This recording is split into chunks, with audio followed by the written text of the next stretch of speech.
Hi guys, welcome to Anushala by Anushri.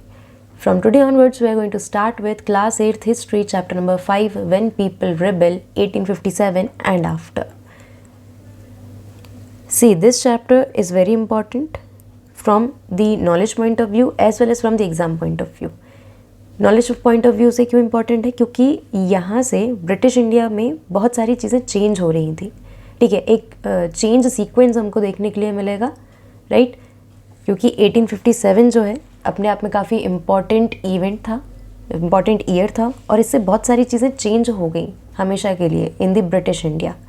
Fine, that's why I am trying to explain this chapter using NCERT. हम line by line पढ़ेंगे ताकि कोई भी important point जो है वो इस चैप्टर से मिस ना हो, क्योंकि यहाँ से अंडरस्टैंडिंग बेस्ड क्वेश्चन तो आएंगे ही सही, जिनको लॉन्ग आंसर्स में सम किया जाएगा. साथ में यहाँ से 1 मार्क्स क्वेश्चन या MCQs बनने के भी काफ़ी चांसेस हैं, क्योंकि इस चैप्टर में कुछ फैक्ट्स जो हैं वो इम्पॉर्टेंट हैं. ठीक है, तो पढ़ते पढ़ते मैं आपको ऐसे फैक्ट्स के बारे में भी बताऊँगी, राइट? चलो, एक छोटा सा इंट्रोडक्शन पहले हम अपने इंडेक्स से लेंगे. This is old NCERT. ठीक है, यहाँ पर देखते हैं चैप्टर नंबर 1, 2, 3 एंड 4. 1 तो स्पेसिफिकली हिस्ट्री का एक नॉलेज है.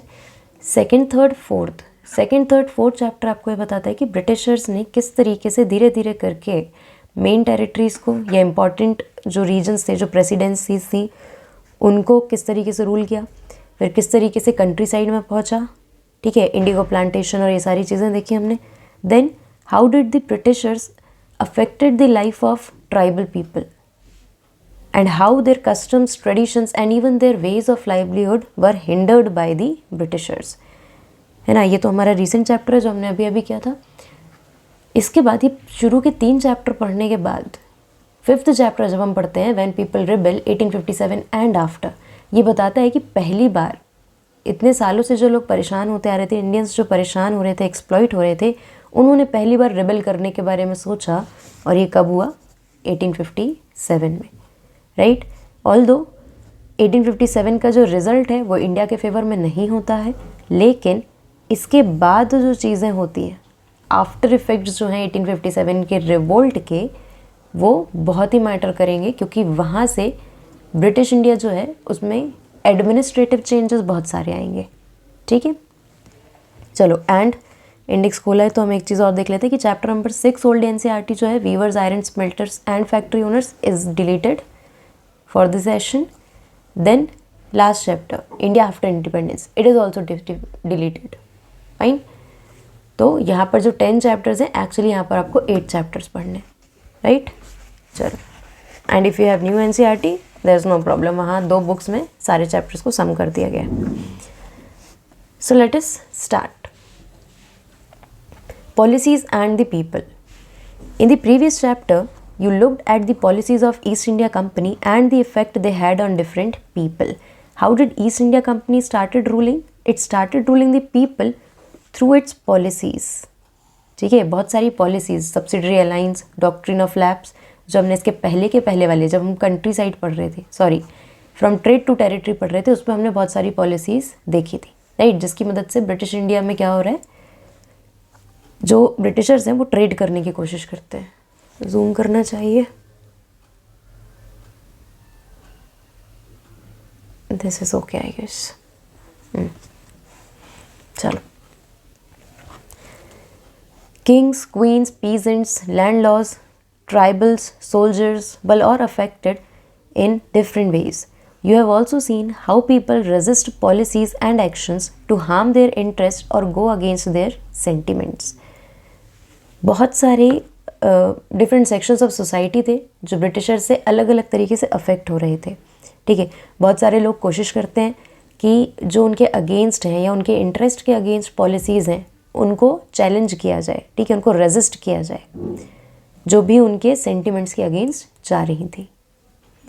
Nawabs lose their power. देखो, चैप्टर को बहुत ही अच्छे सीक्वेंस में समझाया गया है, जिसमें सबसे पहला सीक्वेंस क्या बताया जा रहा है कि नवाब्स जो होते हैं इनकी पावर कम होने लगती है, धीरे धीरे कम होगी और अल्टीमेटली किसके हाथ में चली जाएगी? ईस्ट इंडिया कंपनी के हाथ में सारी पावर चली जाएगी. हाउ? क्योंकि नवाब्स यहाँ पर ट्रेड करने के बहुत सारे राइट्स जो हैं या रेवेन्यू कलेक्शन के बहुत सारे राइट्स जो हैं वो खो बैठते हैं कंपनी को, right. Since the mid 18th century, mid 18th century का मतलब क्या है, we are talking about around 1750s, mid 18th, ठीक है। 18th सेंचुरी कहाँ से कहाँ तक होगी, 1700 से 1799, ठीक है। इसको आप बोलेंगे 18th सेंचुरी, और मिड 18th मतलब 1750s। Since the mid 18th century, Nawabs and Rajas had seen their power erode. They had gradually lost their authority and honor. Residents had been stationed in many courts, the freedom of the rulers reduced, their armed forces disbanded, and their revenues and territories taken away by stages. East India company ने power तो ली, लेकिन कैसे ली, gradually, ठीक है। एकदम से सारी power east India company ने अपने हाथ में नहीं ली, ठीक है। स्लोली उन्होंने क्या किया, नवाब्स और राजाज जो हैं उनकी पावर को कम करने की कोशिश की, धीरे धीरे करके उनकी जो अथॉरिटी है वो उनसे छीनने की कोशिश की, ठीक है। अथॉरिटी छीनने के साथ साथ क्या हुआ, उनके ऑनर जो है या उनकी जो डिसरिस्पेक्ट है वो करनी चालू कर दी। रेसिडेंट्स जो हैं उनको बहुत सारे कोर्ट्स में लगाया गया, ठीक है। रूलर्स जो थे उनके फ्रीडम को कम किया गया। सब्सिडरी अलाइंस के अंदर हमने देखा था कि आर्म्ड फोर्सेस जो होती हैं या जो आर्मी होती है राजाज की, उनको डिसबैंड किया गया, यानी उनको ख़त्म किया गया, और उनकी रेवेन्यूज़ और टेरिटरीज जो है वो उनसे ले लिए गए। धीरे धीरे करके हमने देखा, पहले उन्होंने बंगाल जैसी मेन सिटीज़ में, मद्रास जैसी मेन सिटीज़ में कब्जा किया, फिर कंट्री साइड में आए, रेवेन्यू कलेक्शन सिस्टम्स लेकर आए, परमानेंट सेटलमेंट, महारवारी, रेवतवारी, इन सारे तरीक़ों से धीरे धीरे क्या किया, ग्रेजुअली उन्होंने पावर अपने हाथ में लेनी चालू कर दी। Many ruling families tried to negotiate with company to project their interest. For example, Rani Lakshmibai of Jhansi wanted the company to recognise her adopted son as the heir to the kingdom after the death of her husband. देखो, यहाँ जो हम 1857 का revolt पढ़ने वाले हैं, ये Indians करते हैं ब्रिटिशर्स के अगेंस्ट, जब उनके इंटरेस्ट जो हैं उसको कंसीडर नहीं किया जाता है बाय द ब्रिटिशर्स। बट 1857 का एक कैरेक्टरिस्टिक ये है कि इंडियन रूलर्स लड़ते तो हैं लेकिन यूनाइटेड होकर नहीं, मतलब यूनिटी जो है यहाँ पर हमारे बीच में नहीं होती, राइट। क्योंकि जितने भी लोग इसमें लड़ रहे थे वो सब के सब अपने पर्सनल इंटरेस्ट के लिए लड़ रहे थे। क्यों लड़ रहे थे, पर्सनल इंटरेस्ट की वजह से, मतलब अपने अपने फ़ायदे के लिए लड़ रहे थे। जब ऐसे बहुत सारी पावर जो है वो ब्रिटिशर्स के पास चली जाती है तो कुछ इंडिपेंडेंट रूलर्स जो होते हैं इंडिया में वो उनसे नेगोशिएट करने की कोशिश करते हैं, ठीक है। जैसे रानी लक्ष्मीबाई का आप सबने नाम सुना है, शी बिलोंग टू झांसी। यहाँ पर इनके टाइम पीरियड में, मतलब इनके कंटेम्पररी लॉर्ड डलहौजी होते हैं, और वो क्या लेकर आते हैं, doctrine of lapse. Doctrine of lapse याद होना चाहिए, ठीक है, नहीं है तो सुन लो। डॉक्ट्रिन ऑफ लैप्स में लॉर्ड डलहौजी क्या बोलते हैं कि ऐसा कोई भी रूलर जिसकी अपनी खुद की बायोलॉजिकल चाइल्ड जो है वो नहीं है, ठीक है, मतलब उनकी खुद की कोई संतान नहीं है, तो उनके बाद उनकी जो टेरिटरी है वो ब्रिटिश ईस्ट इंडिया कंपनी के पास जाएगी, ना कि उनके किसी अडॉप्टेड बच्चे के पास, राइट। तो यहाँ पर इसका फ़ायदा उठाकर बहुत सारी टेरिटरीज़ को ब्रिटिशर्स गेन करने की कोशिश करते हैं, ठीक है, अलॉन्ग विथ सब्सिडरी अलाइंस। तो यहाँ पर रानी लक्ष्मीबाई कंपनी से बोलती हैं कि भाई हमारे हस्बैंड की डेथ के बाद आप हमारे जो अडॉप्टेड सन हैं उनको लीगल सन का दर्जा दें और उनको झांसी पे रूल करने दें। बट ब्रिटिशर्स नहीं मानते क्योंकि वो बहुत ही ज़्यादा सुप्रीम बन चुके हैं उस समय, राइट। मतलब they are not obliged to adopt any kind of request, ठीक है, किसी भी प्रकार की रिक्वेस्ट को उनको पूरा करने की ज़रूरत नहीं है, to fulfil any kind of request actually, fine. तो वो स्ट्रेट फॉरवर्डली मना कर देते कि ऐसा नहीं होगा। Then only Rani Lakshmibai started participating in the revolt of 1857. Same happened with Nana Sahib. Nana Sahib was the adopted son of Peshwa Bajirao II.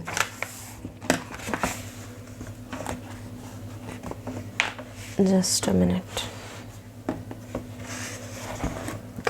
Peshwa Bajirao II pleaded that he be given his father's pension when the latter died. However, the company, confident of its superiority. अगर आप अपने answers में ये line mention करते हैं तो काफ़ी as मिलेगी आपके आंसर्स को, राइट. ठीक है. जो नाना साहेब होते हैं पेशवा बाजीराव II के अडॉप्टेड सन, वो भी यही बोलते हैं कि भाई जब उनके फादर की डेथ होगी तो उसके बाद उनकी पेंशन नाना साहेब को मिलनी चाहिए. लेकिन ब्रिटिशर्स और the company was very much confident of its superiority and military power turned down these pleas. Pleas means request. ये दोनों की जो रिक्वेस्ट होती है उसको ब्रिटिशर्स स्ट्रेट फॉरवर्डली मना कर देते हैं, क्योंकि उनको पता होता है कि हम ऑब्लिज्ड नहीं हैं किसी भी रिक्वेस्ट को पूरा करने के लिए, क्योंकि अब हम बहुत ज़्यादा सुपीरियर हो चुके हैं, राइट. और हमारी मिलिट्री पावर भी ज़्यादा है, और under the policy of subsidiary alliance हमने बहुत सारी टेरिटरीज़ जो थी, इंडिपेंडेंट टेरिटरीज़ जो थी, उनसे उनकी आर्मी को डिसबैंड करा दिया. देन अल्टीमेटली अवध नाम का जो टेरिटरी होती है उसको सबसे लास्ट में लिया जाता है बाय दी ब्रिटिशर्स. कैसे? Subsidiary alliance. लेकिन सब्सिडरी अलायंस के साथ साथ अवध में एक अलग स्पेशलिटी थी, राइट. यहाँ पर गवर्नर जनरल डलहौजी जो होते हैं वो क्या बोल देते हैं कि ब्रिटिशर्स ही जो हैं वो अवध को अच्छे से रूल कर सकते हैं, उसका एडमिनिस्ट्रेशन सही कर सकते हैं, क्योंकि जो ऑलरेडी अवध के रूलिंग नवाब है ना, वो मिसगवर्न कर रहे हैं, राइट. तो इस ये कहकर क्या करते हैं, अवध को ले लिया जाता है. देन सब्सिडरी अलायंस इम्पोज हो जाती है. Awadh was one of the last territories to be annexed. In 1801 a subsidiary alliance was imposed on Awadh, and in 1856 it was taken over. Governor General Dalhousie declared that the territory was being misgoverned. ये इधर 1 marks में या most probably MCQ में आ सकता है कि अवध जो reason था उसको किस पॉलिसी के अंदर लिया गया था. तो यहाँ पर अगर आपके ऑप्शन में सब्सिडरी अलायंस आता है लेकिन उसके साथ साथ misgovernance as a reason आता है तो आपको मिस गवर्नेंस लगाना है, ना कि सब्सिडरी अलायंस. लेकिन अगर मिस गवर्न नहीं आता है then you can take on subsidiary alliance, fine. लेकिन अगर मिस गवर्नेंस आता है तो आपको पहले इसको प्रायोरिटी देनी है. And British rule was needed to ensure proper administration.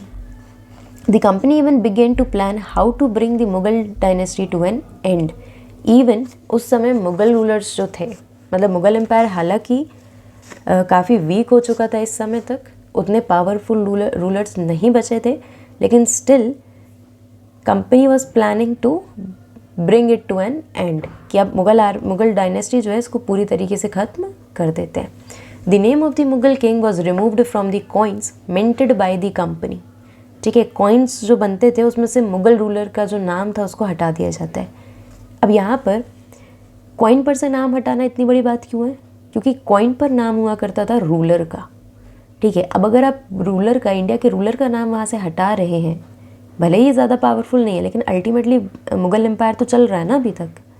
ठीक है, तो अगर वहाँ से कॉइन पर से मुग़ल एम्पायर का या मुग़ल किंग का आप नाम हटा रहे हैं, मतलब आप उसकी अथॉरिटी को मान ही नहीं रहे हैं, आप मानते ही नहीं हैं कि इंडिया में अभी तक मुग़ल रूल चल रहा है. ठीक है. In 1849 governor general Dalhousie announce that after the death of Bahadur Shah Zafar. Bahadur Shah Zafar कौन थे? He was the last ruler of Mughal dynasty. क्यों? क्योंकि इसके बाद उन्होंने बोल दिया था कि इनकी डेथ के बाद the family of the king would shifted out of the Red Fort and given another place in Delhi to reside in. In 1856, Governor General Canning decided that Bahadur Shah Zafar would be the last Mughal king, and after his death, none of his descendants would be recognized as kings. They would just be called princes. Right? तो 1849 में governor general Dalhousie क्या बोल देते हैं कि भाई बहादुर शाह जफ़र की death के बाद इनकी फैमिली को रेड फोर्ट से निकाल के हम दिल्ली में कहीं और शिफ्ट कर देंगे. ठीक है, मतलब जहाँ पर रूलर इतने सालों से रहता है, मुग़ल रूलर जहाँ पर रहता है उस जगह को हम उसकी फैमिली से खाली कर देंगे. ठीक है, तो अगेन पावर को नहीं मान रहे, अथॉरिटी को नहीं मान रहे मुग़ल डायनेस्टी की. ठीक है.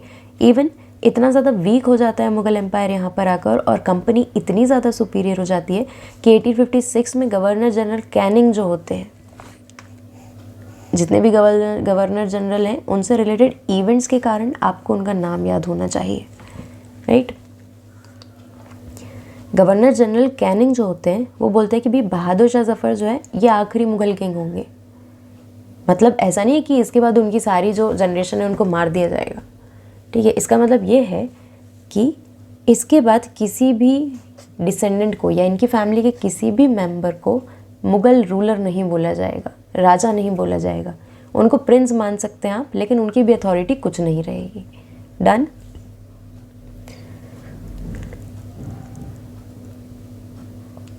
So through this way, the company was removing the Mughal dynasty from the authority of India, ठीक है। अब आपके मन में एक क्वेश्चन आना चाहिए कि भाई ऐसा क्या हो गया कि जिस मुग़ल डायनेस्टी में अकबर, औरंगज़ेब जैसे पावरफुल रूलर्स थे, वो इतनी वीक कैसे हुई? वो वीक इसलिए हुई क्योंकि औरंगज़ेब तक तो जितने भी रूलर्स थे उन्होंने मुग़ल डायनेस्टी को संभाला, ठीक है, पावरफुल रखा उसको और एक्सपेंशन करते रहे अपने एम्पायर का।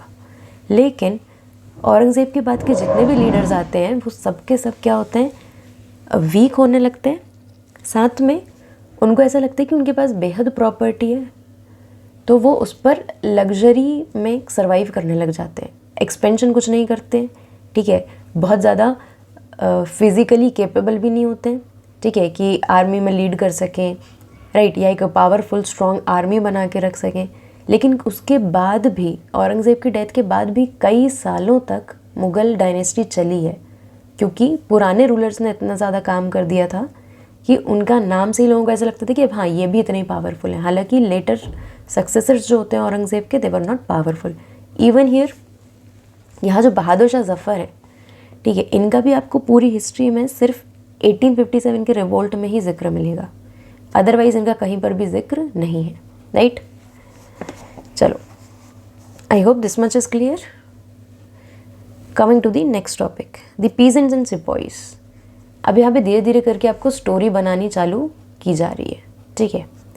देखो, पीजेंट्स का मतलब फार्मर्स और सिपॉय का मतलब होता है सिपाही, ठीक है। अब सिपाही किस में होंगे? ब्रिटिश आर्मी में। ब्रिटिश आर्मी का मतलब ये नहीं है कि ब्रिटेन में रहने वाली आर्मी। ईस्ट इंडिया कंपनी ने इंडिया में एक आर्मी मेंटेन की, ठीक है, जिसको ब्रिटिश आर्मी बोला गया, लेकिन उसमें सारे के सारे लोग ब्रिटिशर्स नहीं थे। यहाँ से बहुत सारे इंडियंस को ट्रेनिंग दी जाती थी और उनको आर्मी में शामिल किया जाता था। In the country side, peasants and zamindar resented the high taxes and the rigid method of revenue collection. Many failed to pay back their loans to the moneylender and gradually lost the lands they had tilled for generations. Country side area में जो peasants और ज़मींदार थे वो बहुत ही ज़्यादा परेशान थे, क्योंकि टैक्सेस बहुत ज़्यादा थे, राइट। ज़्यादा टैक्सेस होने का क्या कारण था? क्योंकि बहुत सारे रेवेन्यू कलेक्शन सिस्टम के अंदर टैक्सेस बढ़ाते ही जा रहे थे ब्रिटिशर्स। अब इतनी रिजिड जो तरीके थे टैक्स को कलेक्ट करने थे, रेवेन्यू को कलेक्ट करने के, जिसको पीजेंट्स और ज़मींदार दोनों ही पे नहीं कर पा रहे थे, जिसके कारण क्या हो रहा था कि उनकी परेशानी बढ़ती जा रही थी। और जब वो टैक्स पूरा नहीं पे कर पाते थे तो उनसे उनकी ज़मीन जो उन्होंने सालों तक या जनरेशन्स तक जिस पर उन्होंने काम किया है, वो ज़मीन उनसे छीन ली जाती थी। The Indian sepoys in the employ of the company also had reasons for discontent. यहाँ पर आपको ये बता रहे हैं कि कौन कौन लोग होंगे जो 1857 के रिवोल्ट में फाइट करेंगे, है ना। सबसे पहले तो हम देख सकते हैं पीजेंट्स। मतलब क्यों परेशान थे peasants and zamindars? Because of the high taxes and the loss of their own territories which they have tilled for generations due to non payment of the rigid taxes. फिर दूसरी पार्टी है यहाँ पे सिपॉइज, यानी सिपाही। अब इंडियन सिपाही क्यों करेंगे ब्रिटिश के अगेंस्ट रिवोल्ट? ठीक है, जबकि यहाँ पर ब्रिटिशर्स ही हैं जो उनको क्या प्रोवाइड कर रहे हैं? एम्प्लॉयमेंट। आर्मी में एम्प्लॉयमेंट मिली ना, पैसा तो मिलेगा काम करने के बजाय, राइट। काम करने के बदले, ठीक है। लेकिन सिपाहीज़ यहाँ पर क्यों ब्रिटिशर्स के अगेंस्ट है? क्योंकि सिपाहीज़ की कंडीशन बहुत ही ख़राब कर दी थी, राइट, और बहुत ही ज़्यादा स्ट्रिक्ट तरीके से उनको कंट्रोल किया जाता था, ठीक है। जितना उनको खाने को दिया जाएगा उतना ही खाएंगे, राइट। उनको उनके रिलीजियस बिलीव्स के अगेंस्ट जाने के लिए बोला जाता था, राइट। फिर मेन कारण तो यही था कि उनको उनके रिलीजन के अगेंस्ट जाने के लिए बोला जा रहा था, और दूसरा कारण ये था कि ब्रिटिशर्स जब भी रेवेन्यू कलेक्शन के लिए जाते थे तो आर्मी के कुछ टुकड़ों को लेकर जाते थे, और आर्मी में तो इंडियन सिपाहीज़ ही हैं, ठीक है। तो इंडियन सिपाहीज़ को ही उनके जो पहचान के लोग हैं या उनकी जो इंडियन ब्रदर्स एंड सिस्टर्स हैं उनको मारने के लिए कहा जाता था, if they are unable to pay taxes, right, या उनके ही एरिया में लूट मचाने के लिए कहा जाता था। तो ये चीज़ कहीं ना कहीं जो इंडियन सिपाहीज़ थे उनको ठीक नहीं लग रही थी, राइट। चलो, Indian sipahis in the employ of the company also had reasons for discontent. They were unhappy about their pay, allowances and conditions of services. First point, ये वाला पैराग्राफ इंपॉर्टेंट है क्योंकि यहाँ से आपसे पूछा जा सकता है कि इंडियन सिपाहीज़ की कंडीशन कैसी थी, ठीक है। तो पॉइंट्स में आंसर लिखेंगे ज़्यादा बेटर है। So whenever you are reading, make sure to mark the points. They were unhappy about their pay, मतलब पैसा भी कम दिया जाता था, सैलरी भी कम थी, अलाउंसेस तो नाम मात्र के थे, और कंडीशंस जो थी उनकी बहुत ही ख़राब थी, मतलब बेहद स्ट्रिक्ट कंडीशंस में उनको रखा जाता था। Plus they were even not treated with respect. Some of the new rules moreover violated their religious sensibilities and belief. Did you know that in those days many people in the country believed that if they crossed the sea, they would lose their religion and caste? अब ये वाला point आपको थोड़ा सा illogical लग सकता है, लेकिन बैक दैट टाइम, उस समय पर लोग इन चीज़ों पर बिलीव करते थे कि अगर कोई भी पर्सन अपनी कंट्री को, मतलब अपनी कंट्री के पास का जो सी है उसको क्रॉस करके किसी दूसरी कंट्री में जाएगा तो उसकी नेशनैलिटी ख़त्म हो जाएगी, ठीक है। उसका जो रिलीजन है, जो उसकी कास्ट है, उससे उसको बाहर कर दिया जाएगा। बट ब्रिटिशर्स जब दूसरी कंट्रीज़ में या दूसरे एरियाज़ में लड़ने जाते थे तो इंडियन आर्मी को ले जाना चाहते थे, ठीक है। मतलब जो ब्रिटिश आर्मी थी जिसमें इंडियन सिपाहीज़ थे, और उनका ये कहना था कि भाई अगर हमने सी क्रॉस कर लिया तो हमारी जो रिलीजन है, जो हमारा कास्ट है, वो हमसे छूट जाएगा, right. But they were employed under the army and they were forced to cross the seas if the British needed it. So when in 1824 the sepoys were told to go to Burma, Burma is the old name for Myanmar, by the sea route to fight for the company, they refused to follow the order. Though they agreed to go by land route, they were severely punished, and since the issue did not die down, in 1856, the company passed a new law which stated that every new person who took up employment in the company's army had to agree to serve overseas if required. 1824 में जब सिपाहीज़ को बोला जाता है कि भाई आपको Burma जाना है, मतलब म्यांमार जाना है, क्योंकि ब्रिटिशर्स को वहाँ पे लड़ना है, तो इंडियन सिपाहीज़ मना कर देते हैं। हालांकि इंडियन सिपाहीज़ बोलते हैं कि भैया हम सी से नहीं जाएंगे, लैंड पार्ट जो है, क्योंकि म्यांमार इंडिया का पड़ोसी है तो हम लैंड पार्ट से जा सकते हैं। लेकिन जिन्होंने मना किया था सी रूट से जाने के लिए, उनको सीवियर पनिशमेंट्स दी जाती है। और इसके बाद 1856 में कंपनी एक लॉ बना देती है कि जो भी पर्सन एम्प्लॉयमेंट ले रहा है कंपनी की आर्मी में, जिसको भी हम नौकरी पर रख रहे हैं, उसको प्रॉमिस करना पड़ेगा कि वो कभी भी ज़रूरत पड़ने पर ओवरसीज़ जाने के लिए मना नहीं करेगा, if the company requires. Done. Sepoys also reacted to what happened in the countryside. What was happening in the countryside? This thing. Countryside में जो peasants और ज़मींदार थे जिनको एक्सप्लॉइट किया जा रहा था, जिनसे उनकी ज़मीन छीन ली जा रही थी अगर वो टैक्स नहीं पे कर पा रहे थे, and most of the people were unable to pay the taxes because they were so high, right? तो जो सिपाहीज़ होते हैं जो ज़्यादातर किसान फैमिली से या एग्रीकल्चरल फैमिली से आते हैं, ठीक है, वो जब आर्मी में जाते हैं तो उनको पता चलता है, जब उनको लगता है कि यार हमारे ही जो फैमिली है, हमारे ही नेबर्स जो हैं, ये जब टैक्स नहीं पे कर पाते तो कंपनी हमसे ही इनको मारने के लिए कहती है, या हमसे ही कहती है कि जाके इनकी ज़मीन या जिनके जितने भी पोजेशंस हैं उनको छीन लो, which was wrong on their own part. Many of them were peasants and had families living in the villages. So the anger of the peasants quickly spread among the sepoys. और जो peasants का गुस्सा था वो sepoys में भी आ गया. क्यों? क्योंकि peasants ज़्यादातर sepoys जो थे वो peasant families को ही belong करते थे. So this was the story of aggression among the peasants and the sepoys for the company's action. Now, responses to reform. This was another reason for the revolt of 1857. Right, ये जितने भी हमने points अभी देखे, जो paragraphs हमने पढ़े, they are actually reasons for revolt of 1857. चलो, लास्ट पॉइंट है रिस्पॉन्सेस टू रिफॉर्म्स. रिफॉर्म्स का मीन्स होता है positive changes in the society.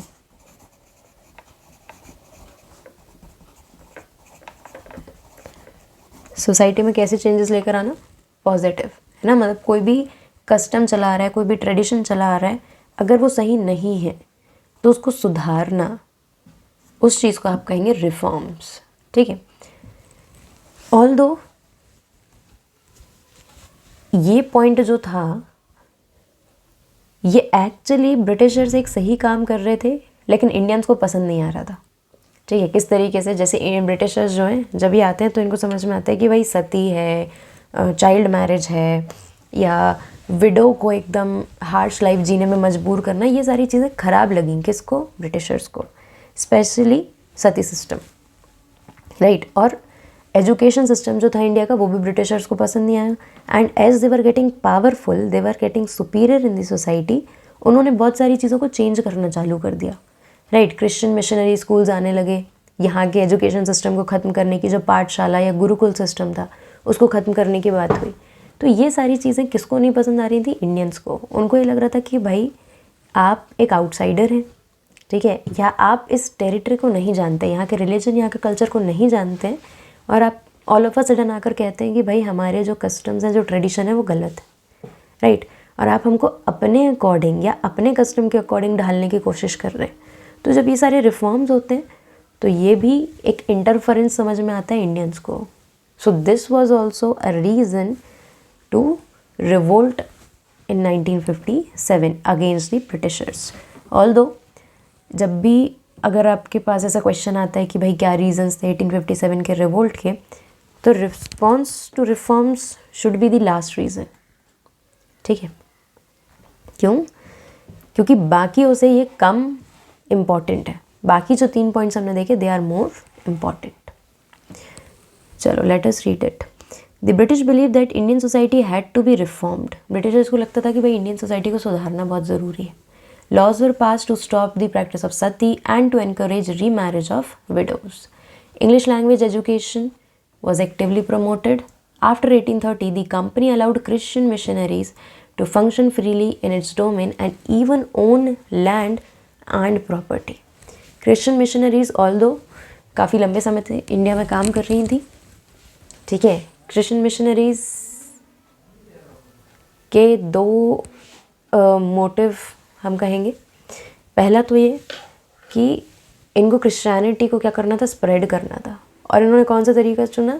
Schools या एजुकेशन, है ना. पढ़ाई के माध्यम से क्या कर रहे थे? स्कूल्स, क्रिश्चियन स्कूल्स को खोला जा रहा था और इंग्लिश लैंग्वेज को प्रमोट किया जा रहा था. साथ में क्रिश्चियनिटी को, क्रिश्चियन कल्चर को भी प्रमोट किया जा रहा था. कंपनीज क्रिश्चियन मिशनरीज को और भी ज़्यादा पावर दे देती है, ठीक है, कि वो अपनी ज़मीन खरीद सकते हैं इंडिया में, प्रॉपर्टी ले सकते हैं, और फिर जो एजुकेशन सिस्टम है उसको पावरफुली हैंडल कर सकते हैं. In 1850 a new law pass to make conversion to Christianity easier. This is also an important point. 1850 में एक नया लॉ पास होता है जो ये बोलता है कि भैया क्रिश्चियनिटी में कन्वर्ट करना एक सही चीज़ है बाय दी मिशनरीज, और इसको ईजी करने के लिए बहुत सारे तरीके निकाले जाते हैं. ठीक है. कैसे? This law allowed an Indian who had converted to Christianity to inherit the property of his ancestors. Many Indians begin to feel that the British were destroying the religion, their social custom and their traditional way of life. जो law बनाया जाता है उसमें क्या बोला जाता है कि भाई जितने भी इंडियंस हैं जो क्रिश्चियनिटी में कन्वर्ट हो गए हैं उनको पूरा पूरा अधिकार है कि वो अपने एंसेस्टर्स की प्रॉपर्टी को इनहेरिट कर सकते हैं। और इनको क्यों ये लूप होल मिल कहाँ से रहा था, मतलब एक चांस मिल कैसे रहा था कन्वर्ट कराने का क्रिश्चियनिटी में, क्योंकि 18 मिड 18th सेंचुरी आप कहेंगे है ना, 1750s या जिस समय ये सारी चीज़ें हो रही थी, इस समय यहाँ पर क्या हो रहा था कि बहुत हिंदुइज़्म जो था, ठीक है, वो थोड़ा सा स्ट्रिक्ट हो रहा था। ब्राह्मण्स जो थे दे वर डोमिनेटिंग दी सोसाइटी, ठीक है। लोअर वर्णास जो थे या जो SC ST जिनको आज आप कहेंगे, जो दलित लोग थे, लोअर कास्ट थे, उनको एक्सप्लॉइट काफ़ी ज़्यादा किया जा रहा था। तो क्रिश्चियन मिशनरी सबसे पहले उन लोगों को, वीकर सेक्शंस ऑफ सोसाइटी को, या जो सोशली डिसएडवांटेज्ड थे उन सोसाइटीज़ को या उन कम्युनिटीज़ को सबसे पहले टारगेट करती थी, ठीक है। कि ट्राइबल एरियाज़ में जाके उन्होंने स्कूल्स खोले, उन्होंने इंग्लिश लैंग्वेज को प्रमोट करना चालू किया, क्रिश्चियन रिलीजन की अच्छाई बतानी चालू करी, राइट। और लोगों को, ट्राइबल पीपल्स को कन्विंस किया कि भाई आप क्रिश्चियनिटी में कन्वर्ट हो जाइए, वहाँ आपको किसी भी प्रकार का डिस्क्रिमिनेशन फेस करने नहीं मिलेगा, है ना। वहाँ आपको इक्वालिटी मिलेगी, आपके पास राइट टू प्रॉपर्टी होगा और लोग आपको इक्वली ट्रीट करेंगे। तो इस तरीके से मिशनरीज़ एजुकेशन की आड़ में बेसिकली कन्वर्ट कराना चाहती थी, क्रिश्चियन पॉपुलेशन को इंक्रीज़ करना चाहती थी। और ये बात किसको नहीं लग रही थी, इंडियंस को अच्छी, ठीक है। उनको ये लगता था कि भाई इस तरीके से तो इंडियंस का जो कस्टम्स हैं, ट्रेडिशंस है और उनका जो ट्रेडिशनल वे ऑफ लाइफ है उसको ख़त्म करने की या उसको ख़राब करने की कोशिश हो रही है। There were of course other Indians who wanted to change existing social practices. You will read about these reformers and reforms movement in chapter 7, which is another important chapter। हालांकि ऐसा नहीं था कि कुछ इंडियन लोगों को ये रिफॉर्म्स पसंद नहीं आते, जैसे prohibition of Sati and remarriage of window, prohibiting child marriages, ये सारी चीज़ें बहुत सारे इंडियंस रिफॉर्मर जो थे, यानी ऐसे लोग जो चेंजेस, पॉजिटिव चेंजेस को सपोर्ट करते हैं, रिफॉर्मर बोलेंगे आप उनको। रिफॉर्मर्स जो थे उनको ये सारी चीज़ें पसंद आ रही थी, लेकिन जिनके बारे में हम चैप्टर 7 में पढ़ेंगे, लेकिन उनका भी यही मानना था कि भाई इंडियन सोसाइटी में जितनी भी मैल प्रैक्टिसेस हैं, ये सती सिस्टम जैसी या विडोज़ को परेशान करने वाली, उनके लिए एक हार्श लाइफ को देने वाली जो सोसाइटी है, उस सोसाइटी में से ये डिस्टर्बिंग एलिमेंट्स जो हैं इनको ख़त्म करना चाहिए, ना कि आपको रिलीजन कन्वर्ट कराना चाहिए, right. So this was the idea of Indian reformers. Chapter number 7 में और डिटेल में और काफ़ी अच्छे तरीके से समझाया गया है, वहाँ पढ़ेंगे, राइट। तो ये हो गया आपके reasons for the revolt of 1857। इसके बाद कहानी क्या थी ये देखेंगे अगले लेक्चर में, राइट, क्योंकि एक ही लेक्चर में चैप्टर सम अप नहीं कर पाएंगे, थोड़ा सा बड़ा चैप्टर और लाइन बाय लाइन रीड करें तो टाइम लगेगा, राइट। सो आई होप इतना समझ आया होगा। जहाँ भी परेशानी है या जो भी डाउट्स हैं आप उनको कमेंट सेक्शन में पूछ सकते हैं। आई विल सजेस्ट, क्योंकि अब एग्ज़ाम्स ऑलमोस्ट आपके आने ही वाले होंगे, तो पढ़ते ही पढ़ते क्या करें, चैप्टर्स में अपने शॉर्ट नोट बनाना चालू करें और पॉइंट वाइज नोट बनाएं। ये चैप्टर ऐसा है कि आप जिसमें जितना ज़्यादा पॉइंट वाइज आंसर लिखेंगे उतना ज़्यादा आपको मार्क्स मिलेंगे, क्योंकि पॉइंट में आप बहुत प्रिसाइज शब्दों में लिख पाएंगे कि भाई आप कहना क्या चाहते हैं, other than writing the whole paragraphs, ठीक है। और इसमें भी क्योंकि पॉइंट्स में जब आप आंसर लिखेंगे ना, तो अननेसेसरी चीज़ें तो आप वैसे भी याद नहीं रखने वाले और उनको मेंशन भी नहीं करने वाले। So it will be better to write the answers in points, और इस तरीके से आपको चैप्टर भी याद हो जाएगा। So I hope this much is clear. Do ask me your doubts in the comment section and don't forget to like, comment, especially share and subscribe. Thank you, and stay tuned for the next lecture.